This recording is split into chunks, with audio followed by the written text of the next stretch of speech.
Kejap ya, aku nak ni. Okey, kita orang sekarang dah sampai dekat kampung Payo Dato. Okey. Ni dia punya rumah 2 tingkat. Okey, tangga. Okey. Lepas tu sini Abia, sini. Jom. Jom cepat sini. Sinilah. Okey, dia naik tangga. Naik tangga lagi. Dan dia ada 2 bilik. Ni bilik Omak. Bilik Omak. Okey. Sekejap. Bilik Omak. Ya, atas. Bilik Omak ada bilik air. Atas. Satu lagi bilik yang ni.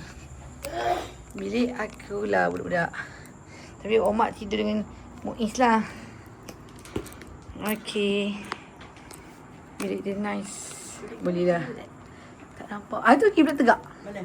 Tu atas. Pukul 12. Okey. Muiz kau tidur dengan Omak? Abang sini bang.